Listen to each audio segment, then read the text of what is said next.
अच्छा, बहुत छोटा सा आर्टिकल है, अगर हम देखें इस बात को, अंतरा हैलोजन यौगिक, या जिसको ऐसा भी बोलते हैं, कहते हैं इंटर हैलोजन कंपाउंड। आर्टिकल छोटा सा है, लेकिन क्या है, इससे कुछ क्वेश्चन आ जाते हैं अपने यहाँ, और जब भी क्वेश्चन आते हैं कुछ अच्छे नंबर भी देकर जाते हैं।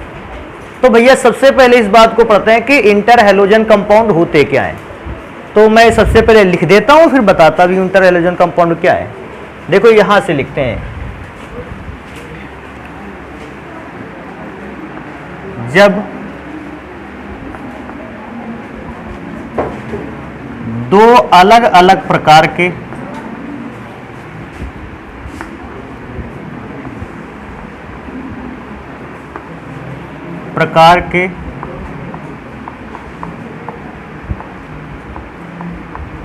हैलोजन तत्व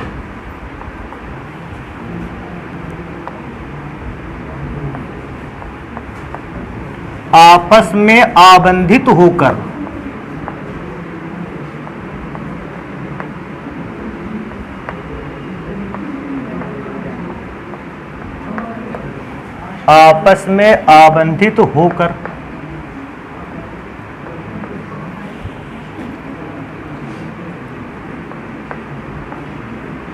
द्विक यौगिकों का निर्माण करते हैं।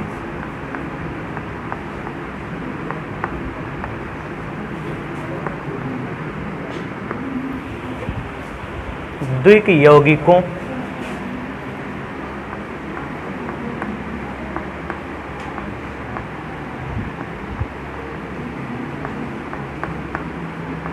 का निर्माण करते हैं।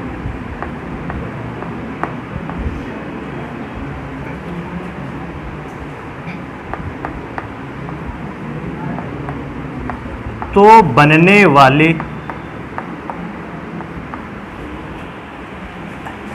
द्विक यौगिक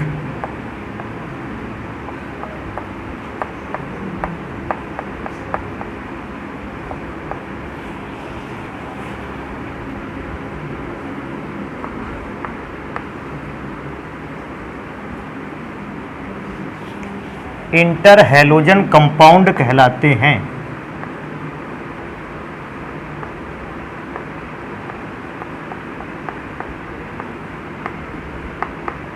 देखो बेटा, सबसे पहले इस बात पर चलते हैं कि लिखा क्या है कि हम लोगों ने, कहता है जब दो अलग अलग प्रकार के हैलोजन तत्व, तो देखो एक तो ये ध्यान रखना है आपको, अलग अलग हैलोजन तत्वों को लेना है। अलग अलग हैलोजन तत्वों का मतलब है, अगर पहला हैलोजन तत्व क्लोरीन है तो फिर अब हमें दूसरा हैलोजन तत्व क्लोरीन को नहीं लेना है, बल्कि फ्लोरीन को ले लेना है, ब्रोमीन को लेना है, या फिर आयोडीन को लेना है। तो देखो मैं कुछ इसके एग्जाम्पल लिखता हूँ, फिर देखो बताता हूँ कैसे। जैसे इसके एग्जाम्पल अगर देखा जाए, पहला इंटर हैलोजन कंपाउंड है ClF। बेटा एक और इंटर हैलोजन कंपाउंड है IF7। एक तो सबसे पहली बात ध्यान देंगे कि जितने भी इंटर हैलोजन कंपाउंड है ये विषम परमाणु, अलग अलग प्रकार के परमाणुओं के द्वारा बनाए गए। अगर पहला तत्व क्लोरीन है तो दूसरा तत्व कौन सा है, फ्लोरीन। अगर पहला तत्व आयोडीन है तो दूसरा तत्व कौन सा हो गया, फ्लोरीन। तो आपको सबसे पहला तो अलग अलग प्रकार के हैलोजन तत्व लेने हैं, और कहता है कि ये अलग अलग प्रकार के हैलोजन तत्व आपस में आबंधित होकर आपस का अर्थ होता है आपस में बॉन्ड बनाते हुए, और बॉन्ड बनाते हुए द्विक यौगिकों का निर्माण करते हैं। जानते हो द्विक यौगिक किसको कहते हैं?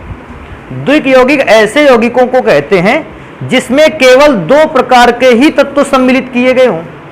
अब अगर मैं इस कंपोनेंट को देखता हूं या इस कंपाउंड को बात करता हूं तो इसमें दो ही प्रकार के तत्व तो सम्मिलित हैं, एक क्लोरीन और दूसरा फ्लोरीन, और ये भी एक प्रकार का द्विक यौगिक है। अच्छा, द्विक यौगिक इसलिए कह दिया गया क्योंकि इसको भी बनाने में मात्र दो प्रकार के तत्वों का इस्तेमाल किया गया है। पहले का नाम है आयोडीन और दूसरे का नाम है फ्लोरीन। हाँ, इस बात को लेकर मत परेशान होना कि सर जी फ्लोरीन के तो 7 परमाणु हैं, आयोडीन के 1 परमाणु है, टोटल मिलकर 8 हो गए, इसका नाम द्विक क्यों नाम दे दिया? तो बेटा द्विक का अर्थ परमाणुओं की संख्या से नहीं है, बल्कि द्विक का अर्थ है तत्वों की संख्या से। आपने पहला तत्व आयोडीन और दूसरा तत्व फ्लोरीन लिया है। अब फ्लोरीन के कितने परमाणु लिए गए हैं इस बात को मायने नहीं रखता है, तो केवल 2 प्रकार के तत्वों से बनाया गया, इसलिए इसका नाम है द्विक यौगिक। और द्विक यौगिकों का निर्माण करते हैं, तो बनने वाले जो द्विक यौगिक होते हैं उनको इंटर हैलोजन कंपाउंड कहते हैं। अब बात आती है इंटर हैलोजन कंपाउंड, आपने एक दो तो देख लिए, ये बात आती है कि इंटर हैलोजन कंपाउंड कितने प्रकार के होते हैं। तो देखो भैया हम यहीं पे लिखे लेते हैं, देखो इस जगह पर जो इंटर हैलोजन कंपाउंड होते हैं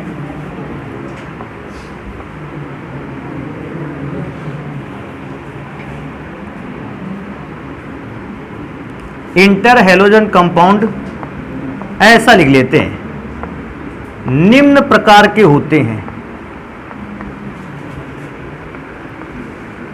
निम्न प्रकार के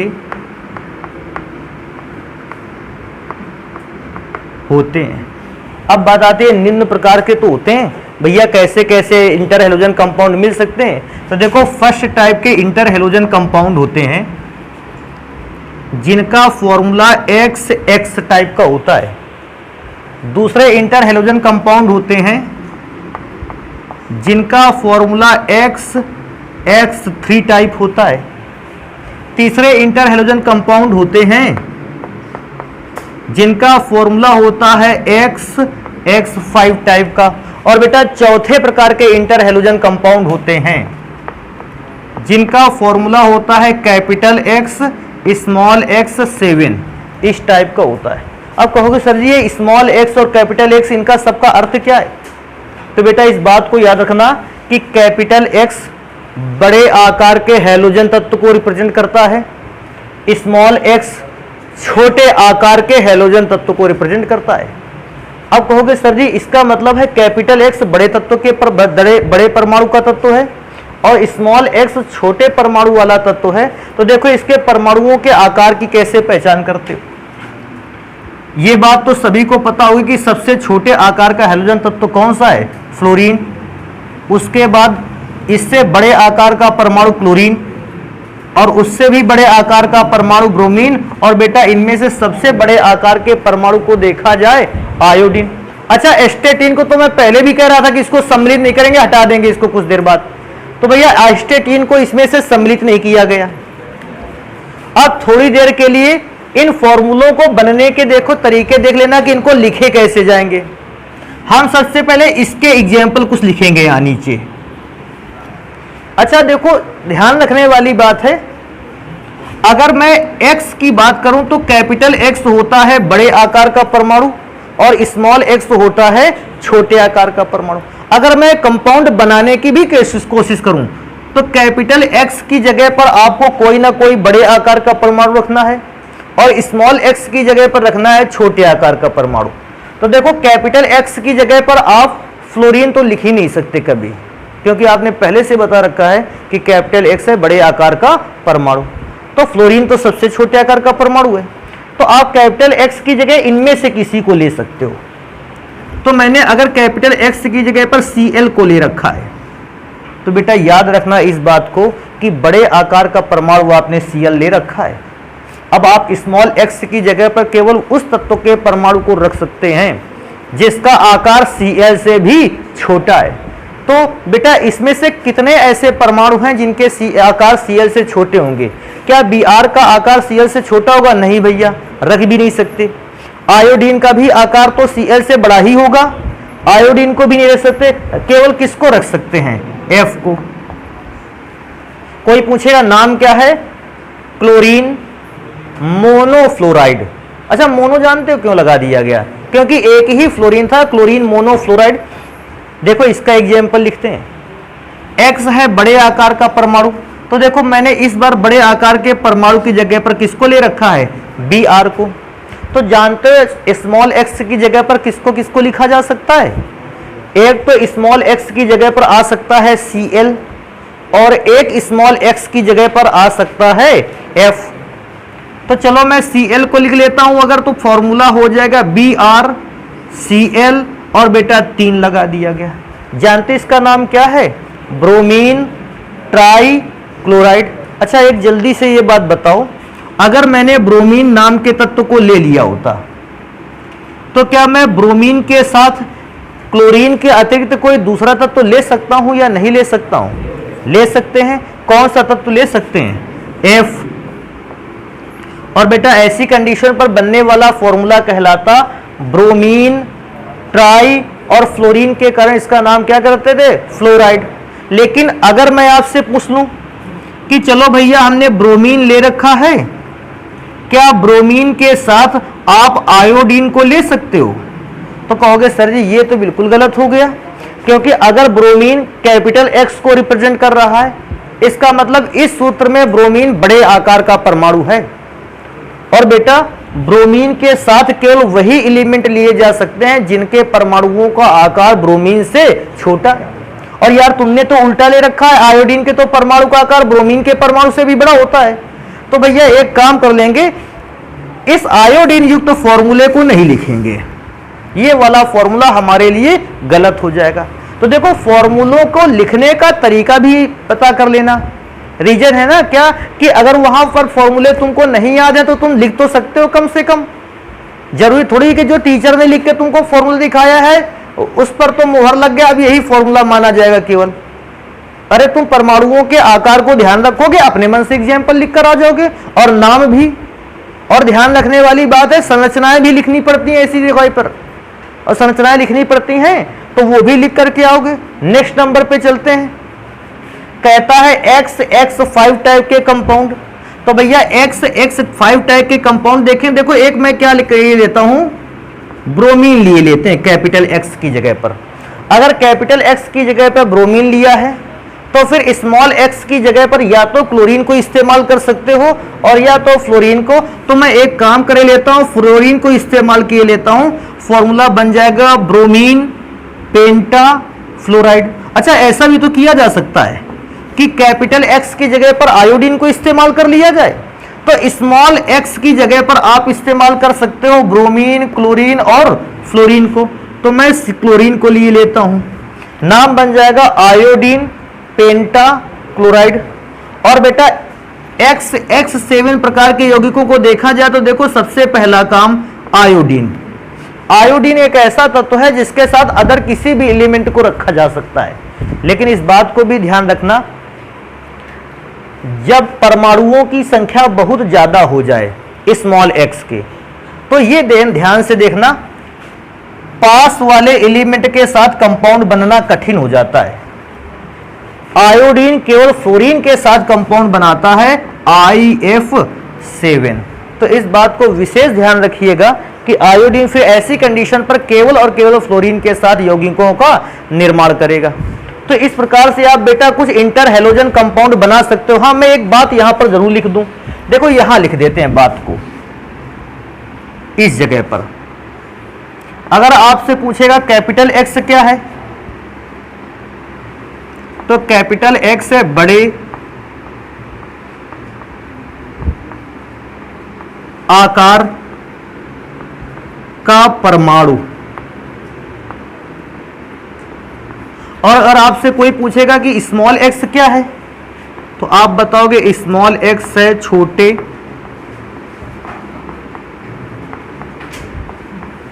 आकार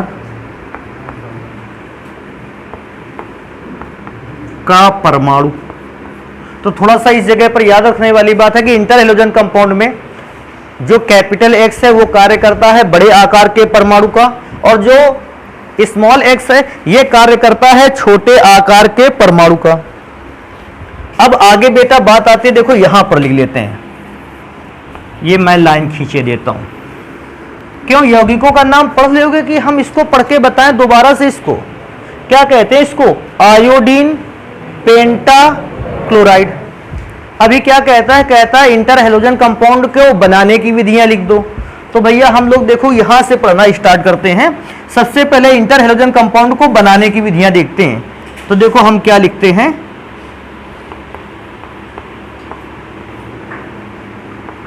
बनाने की विधियां।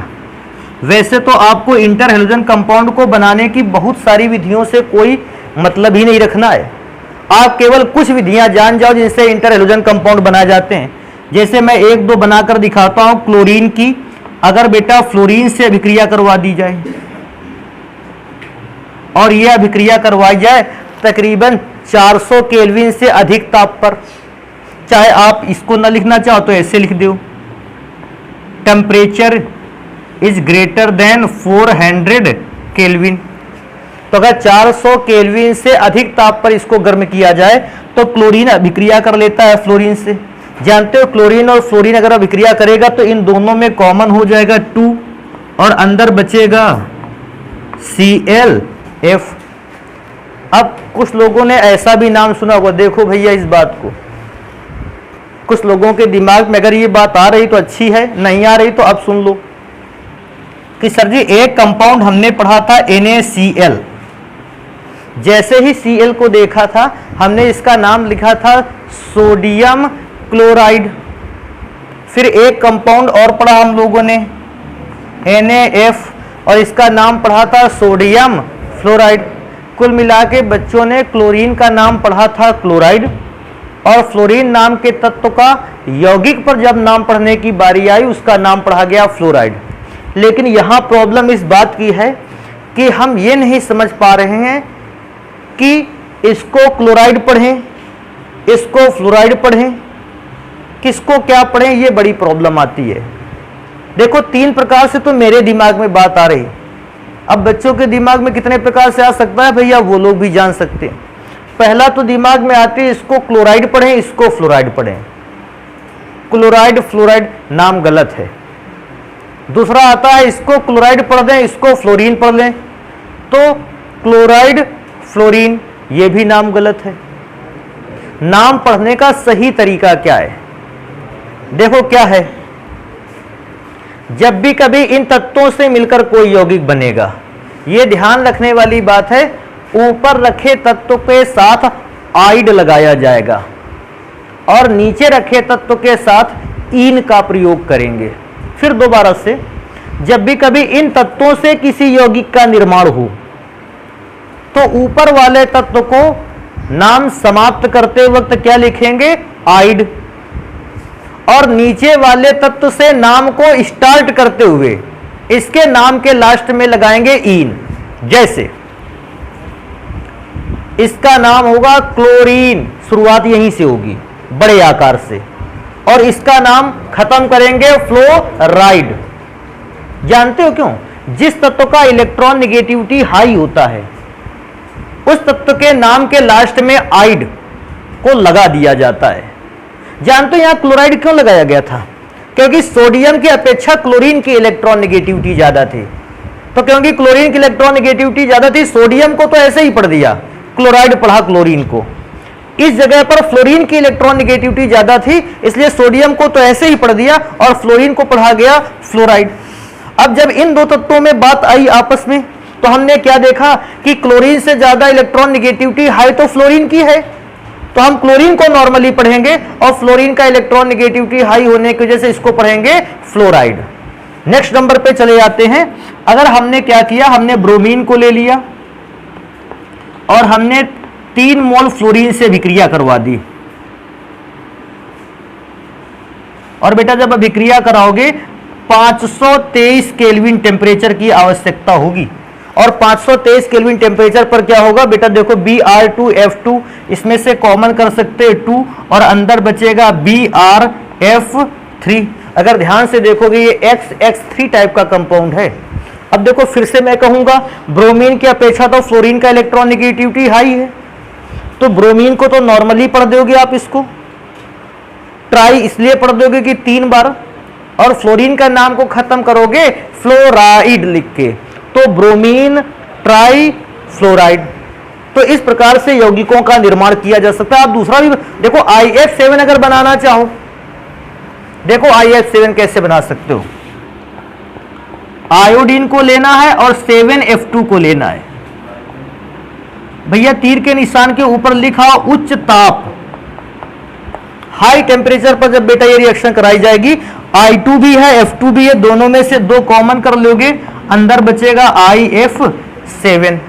तो इस प्रकार से अभिक्रियाएं करते हुए कुछ महत्वपूर्ण इंटर हेलोजन कंपाउंड बनाए जा सकते हैं। हाँ, एक और चीज तैयार कर लो, इनके गुण। तो ये जो भी इंटर हेलोजन कंपाउंड बनाकर के आओगे उनके कुछ गुण तो पता ही होने चाहिए। तो मैंने देखो यहां हेडिंग लिख रखी है। अब हम पढ़ेंगे इंटर हैलोजन कंपाउंड्स के क्या गुण। सबसे पहली बात तो इसको ध्यान रखना, ClF को छोड़कर, अगर मैं ClF को छोड़ देता हूं, शेष सभी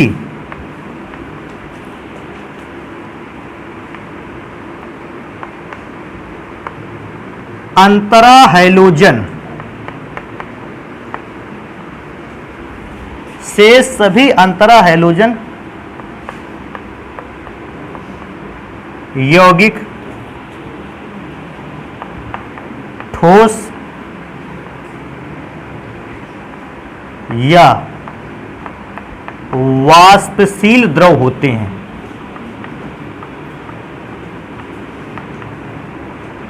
क्यों, इसको जानते हो? वाष्पशील द्रव का मतलब है अर्थात इनको गर्म करने पर ये काय के रूप में बदल जाएंगे, वाष्प के रूप में बदल जाएंगे। एक तो बात ये याद रखनी, अगर गुणों में बात करें फर्स्ट नंबर पर, एक गुण और बेटा इनका याद रखना है, ये यौगिक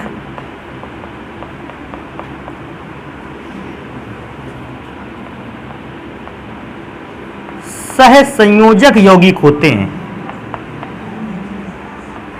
सहसंयोजक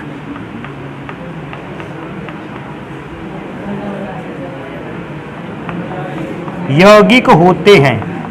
तो एक बात इसको तैयार रखोगे कि जो इंटर हैलोजन कंपाउंड है ये सहसंयोजक। सहसंयोजक का मतलब जानते हो? देखो होता क्या है, जितने भी अधातु परमाणु होते हैं वे सारे के सारे अधातु परमाणु सहसंयोजक आबंधी बनाते हैं, या तो सिंगल बॉन्ड, या तो डबल बॉन्ड, या तो ट्रिपल बॉन्ड। और इंटर हैलोजन यौगिक पे बेचारे सिंगल बॉन्ड बना पाते हैं। इसलिए मैंने लिखा कि ये सहसंयोजक यौगिक कैसे होते हैं, सहसंयोजक होते हैं ये यौगिक। एक और बात लिख लेंगे जो गुणों में काफी ज्यादा इंपॉर्टेंट और पूछा भी जाता है, ये का मतलब है अंतरा हैलोजन यौगिक।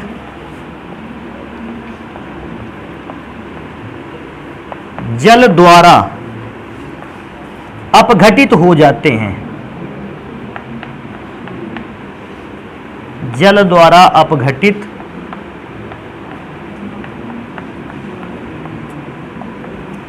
हो जाते हैं। तो इस बात को भी बेटा याद रखना कि जो इंटर हैलोजन कंपाउंड होते हैं, अगर इसको जल में घोलोगे तो जल में घोलकर ये अपने भागों में या अपने अवयवों में क्या हो जाते हैं, टूट जाते हैं। तो बेटा इंटर हैलोजन कंपाउंड में इतनी बातें तैयार रखना है तुम्हें। अब इतनी बातें तैयार करके रखोगे तो ज्यादा बेटर है। एक काम करते हैं, इसको नोट कर लेते हैं, थोड़ी सी और भी बात रह गई उसको भी देखो निपटाते हैं। बेटा ये सारे प्रकार के यौगिक तो तुमने यार पढ़ लिए, लेकिन लास्ट में क्या बचता है, इन यौगिकों का स्ट्रक्चर भी तो आना चाहिए। अच्छा, स्ट्रक्चर में क्या होता है, अगर इनमें से किसी एक प्रकार के स्ट्रक्चर को आपने पढ़ लिया, जैसे एक्स टाइप में से किसी एक कंपाउंड का स्ट्रक्चर पढ़ लिया, तो बाकी सारे कंपाउंड का स्ट्रक्चर उसी प्रकार का बनेगा। तो देखो मैं कुछ का बना करके दिखाता हूं। जैसे एक्स टाइप के कंपाउंड को ले लें, इसका स्ट्रक्चर बनाना, एक स्ट्रक्चर बनाते हैं किसका, ClF का, क्योंकि ये यौगिक इस फॉर्मूले के आधार पर ही बनाया गया है। ध्यान देना देखो इस बात को।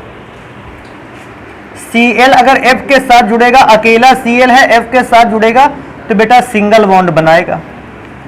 और क्योंकि सिंगल बॉन्ड बनाएगा, अगर कोई पूछता भी है कि भैया इसका स्ट्रक्चर बना दो, बन गया स्ट्रक्चर। हाँ, एक चीज और दिखाना चाहते हो तो दिखा दो।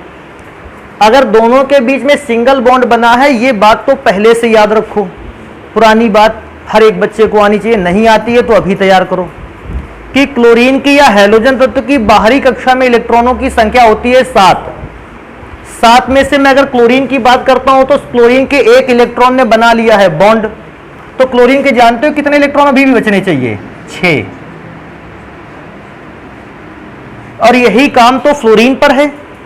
लेकिन अब आप फ्लोरीन का बनाना चाहो तो बना दीजिए, और ना बनाना चाहो तो न मत बनाइए।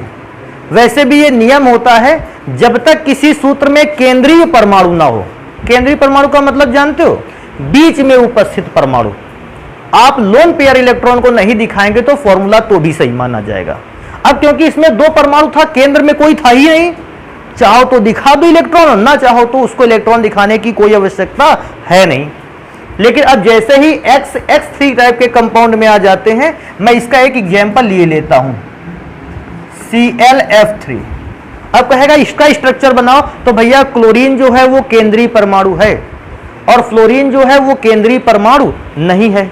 स्ट्रक्चर कैसे बनेगा इसको ध्यान रखना। क्लोरीन ने फ्लोरीन के साथ तो पहले 3 बॉन्ड बनाए हैं, तो बॉन्ड बनाने का तरीका देखो। कहोगे सर जी ये क्या बना रहे हो? अरे बेटा इसी से अच्छा फॉर्मूला बनता है। पहला बॉन्ड फ्लोरीन के साथ, दूसरा बॉन्ड फ्लोरीन के साथ, और बेटा यहां तीसरा बॉन्ड किसके साथ? फ्लोरीन। तो 3 बॉन्ड तो फ्लोरीन के साथ हो गए। अंतिम कक्षा में इलेक्ट्रॉनों की संख्या क्लोरीन के पास थी 7, 7 में से 3 ने क्या बना लिया? इलेक्ट्रॉन ने बॉन्ड। जानते हो भी कितने इलेक्ट्रॉन ले गए हैं? 4। तो 4 में से बेटा इलेक्ट्रॉनों का एक जोड़ा ऊपर है जिसने बॉन्ड नहीं बनाए, और 4 में से इलेक्ट्रॉनों का एक जोड़ा नीचे है जिसने बॉन्ड को नहीं बनाया। तो इस प्रकार की आकृति बना करके आओगे ClF3। अगर कोई भी बच्चा होशियार बनने की कोशिश करता है और उसको लगता है नहीं हम और भी अच्छा स्ट्रक्चर बना सकते हैं क्योंकि हम कला में निपुण हैं, और वो सूत्र इस टाइप का बना के आ जाएगा,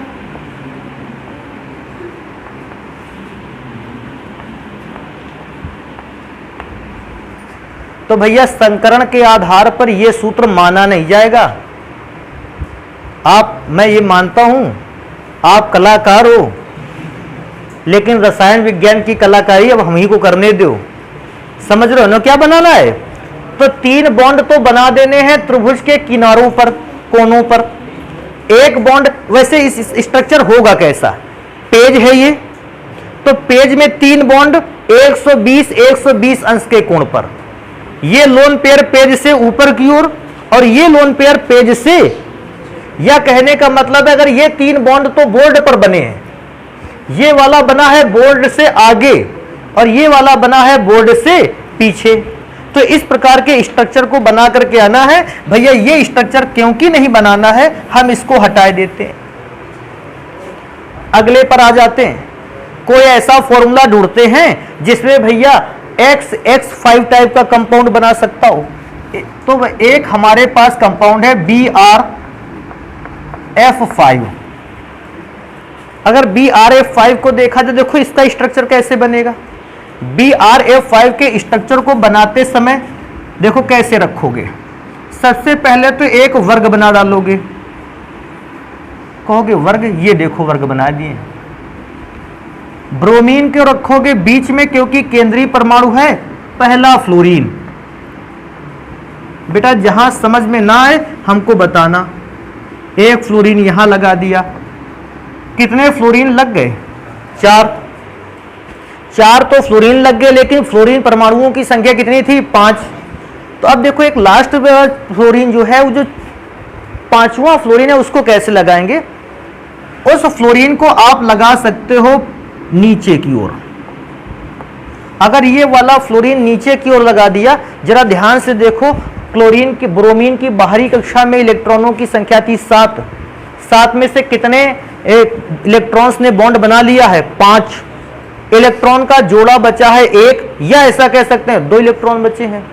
उन 2 इलेक्ट्रॉनों को पेयर के रूप में देखो बनाकर तैयार करिए। इस बात को विशेष ध्यान रखना। कोई पूछेगा सर जी ये क्या है? इसको कहते हैं लोन पेयर, अर्थात एकाकी इलेक्ट्रॉन युग्म। या बच्चे अगर इसको और भी नहीं जानते, वैसे तो जानना चाहिए, नहीं जानते हो तो इनको कहते हैं अनाबंधी इलेक्ट्रॉन। अर्थात यौगिक बनाने की प्रक्रिया में इन इलेक्ट्रॉनों ने एक भी बॉन्ड नहीं बनाया, इसलिए इनका नाम पड़ गया अनाबंधी, बॉन्ड ना बनाने वाले इलेक्ट्रॉन। तो इस प्रकार के स्ट्रक्चर को बना करके आना है भैया।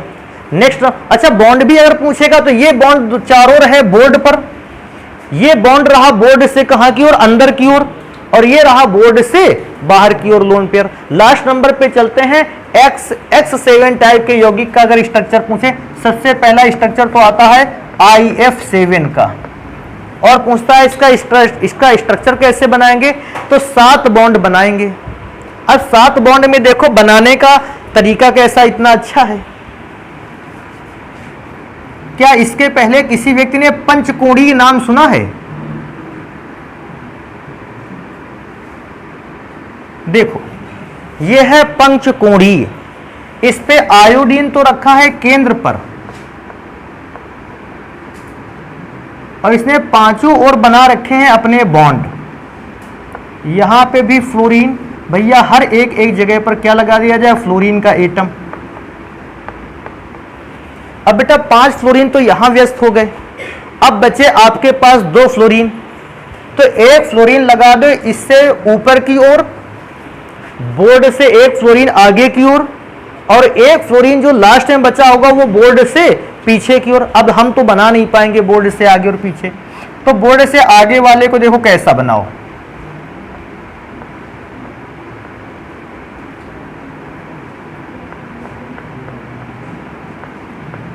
F, और बेटा एक ये बनाएंगे बोर्ड से कहां की ओर, पीछे की ओर।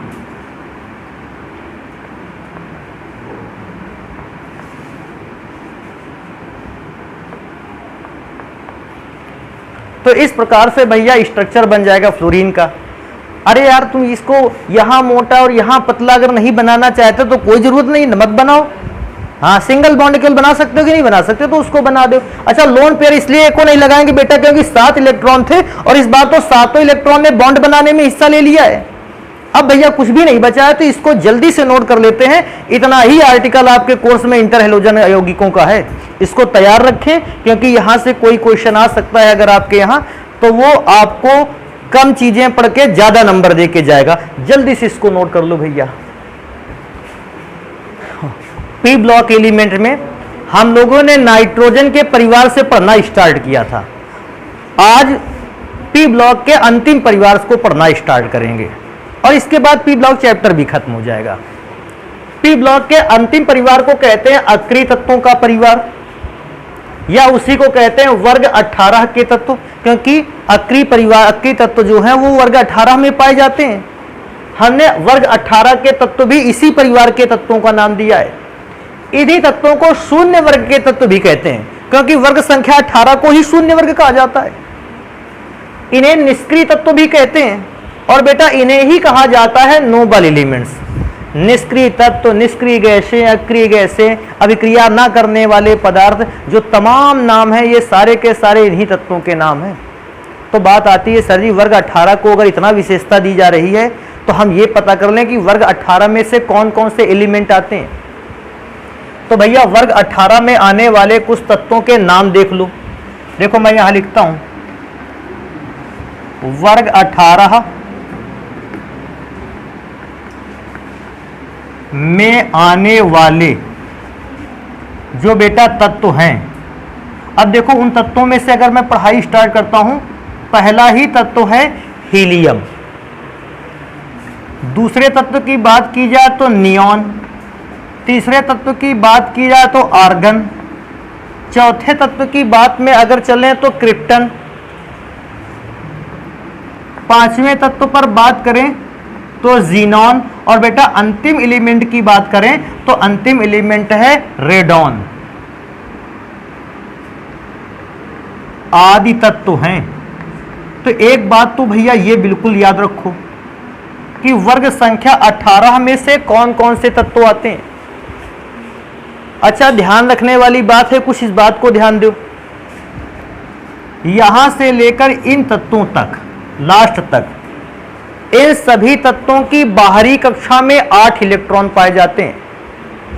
हीलियम मात्र एक ऐसा तत्व है जिसकी बाहरी कक्षा में केवल कितने इलेक्ट्रॉन पाए जाते हैं। अच्छा इन 2 और 8 का मतलब समझ पा रहे हो। हीलियम ऐसा तत्व है जिसकी बाहरी कक्षा में 2 इलेक्ट्रॉन पाए जा रहे हैं, जबकि बाकी शेष सभी एलिमेंट्स जो हैं इनकी बाहरी कक्षा में कितने इलेक्ट्रॉन पाए जा रहे हैं, 8। एक और बात अलग से तैयार रखने वाली बात है, इन सभी तत्वों में या अक्रिय तत्वों के परिवार में रेडॉन एक ऐसा तत्व है जिसकी गणना हम बहुत ज्यादा नहीं कर देंगे। कहेगा सर जी इसकी गणना क्यों कर रहे, छोड़ दोगे? तो भैया इसकी गणना इसलिए छोड़ देंगे क्योंकि रेडॉन जो है वो एक प्रकार का रेडियो एक्टिव तत्व है। रेडियो एक्टिव तत्व तो जानते ही होगे ना, तो इसलिए रेडियो एक्टिव तत्व ये अलग नेचर पे है, ये तो अपने नाभिक से विक्रियाएं कर डालेगा, क्योंकि कोई पदार्थ अपने नाभिक से विक्रियाएं कर रहा है, रेडियो एक्टिव एलिमेंट है, उसका अध्ययन इस परिवार में से थोड़ा सा कम ही किया जाएगा। तो इस बात को याद रखना, रेडॉन नामक तत्व जो है इसको हम बहुत कम पढ़ेंगे। हाँ, कभी कभी रेडॉन का प्रमुख उपयोग पूछ लेता है, तो जानते हो रेडियन का प्रमुख उपयोग क्या है, इस बात को भी याद रखना। कैंसर के उपचार में रेडॉन नामक रेडियो एक्टिव तत्व से निकलने वाले विकिरणों द्वारा जो कैंसर के अतिरिक्त सेल हैं उनको समाप्त किया जाता है या उनको जलाया जाता है, उन्हें खत्म किया जाता है। तो आप इस बात को थोड़ा सा याद रखोगे, रेडॉन तत्व का प्रयोग कहां किया जाता है, तो कैंसर के उपचार में, ऐसा थोड़ा सा याद रखोगे। तो अब इसके बाद थोड़ी सी बातें देखो और भी लिखते हैं। जैसे एक बात मुझे क्या समझ में आती है कि हीलियम एक ऐसा अक्रिय तत्व है जिसकी बाहरी कक्षा में कितने इलेक्ट्रॉन पाए जाते हैं, 2। तो एक तो ये बात लिखते हैं, हीलियम की बाहरी कक्षा में, और बेटा बाहरी कक्षा को एक और नाम से जानते हैं, संयोजी कोश। तो अगर बाहरी कक्षा ना लिखा हो कहीं पर और संयोजी कोश लिखा हो तो वो भी एक ही बात है। बाहरी कक्षा में या संयोजी कोश में 2 इलेक्ट्रॉन होते हैं, इस बात को याद रखोगे। हाँ बेटा, एक और बात याद रखोगे कि हीलियम में तो बाहरी कक्षा में 2 इलेक्ट्रॉन होते हैं, लेकिन शेष सभी अक्रिय तत्वों में या इस परिवार के शेष सभी तत्वों की बाहरी कक्षा में इलेक्ट्रॉनों की संख्या होती है 8। तो एक और नंबर लिखते हैं,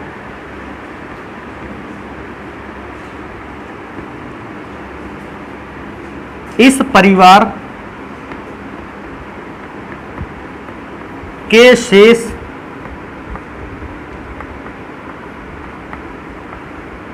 सभी तत्वों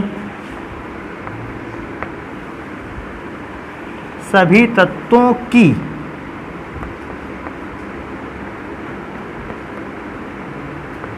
देखो एक और शब्द नया देखो लिखे दे रहे हैं, बाह्यतम। बाह्यतम का मतलब ही होता है बाहरी। बाह्यतम कक्षा में 8 इलेक्ट्रॉन पाए जाते हैं। तो बेटा एक बात और याद रखना है कि हीलियम एक ऐसा तत्व है जिसकी बाह्यतम कक्षा में 2 इलेक्ट्रॉन है, बाकी शेष सभी अक्रिय तत्वों की बाहरी कक्षा में, अंतिम क्लास में, लास्ट सेल में, संयोजी कक्ष में इलेक्ट्रॉनों की संख्या 8 होती है। एक और बात याद रखेंगे, अच्छा बात क्या याद रखेंगे हीलियम के विषय में।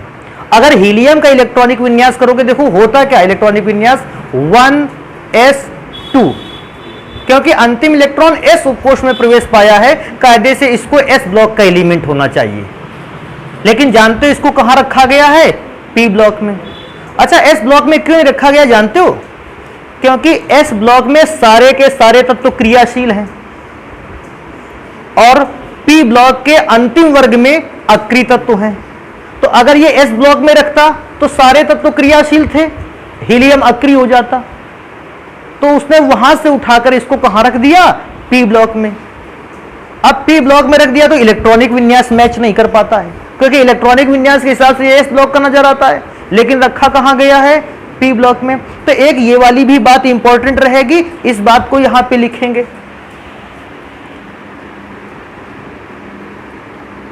हीलियम के इलेक्ट्रॉनिक विन्यास, अच्छा जानते नहीं ये क्या लिखा है, इलेक्ट्रॉनिक विन्यास। और बेटा इलेक्ट्रॉनिक विन्यास होता है कितना, 1s2 से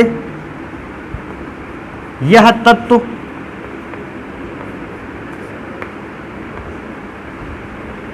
s ब्लॉक को प्रदर्शित करता है, देखने में तो बेटा ऐसा लगता है कि ये जो तत्व दिया गया ये तो एस ब्लॉक को है,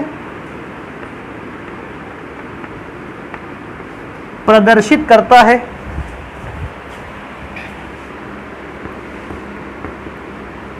परंतु अक्रिय होने के कारण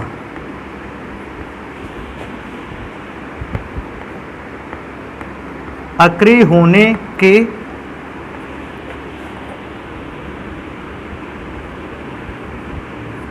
कारण इसे प्रदर्शित करता है, परंतु अक्रिय होने के कारण इसे पी ब्लॉक में स्थान दिया गया है।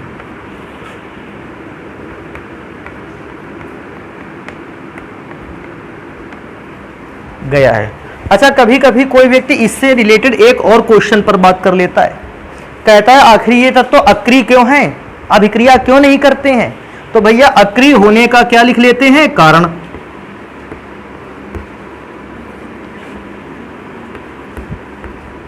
अक्रिय होने का कारण। अच्छा, अक्रिय होने के कारण है इनकी बाहरी कक्षा पूरी तरीके से क्या होती है? भरी होती है, या इनका आउटर मोस्ट सेल क्या होता है? फुल फिल्ड होता है। तो मैं यहां लिखे लेता हूं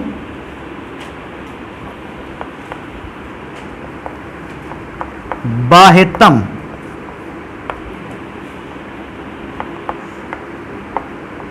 कोश का पूर्ण रूप से भरा होना, ये कारण है। कोई भी तत्व अक्रिय है इसलिए क्योंकि उसकी बाहरी कक्षा पूर्ण रूप से क्या है? भरी है। तो एक काम करोगे, इस परिवार में तत्वों के इतने गुणों को तो ध्यान दोगे, बाकी जो गुण अभी छूट जा रहे हैं उन गुणों को भैया पढ़ेंगे अगली क्लास में। तो इसको नोट कर लेना, बाकी अगली क्लास में पढ़ाई होगी भाई।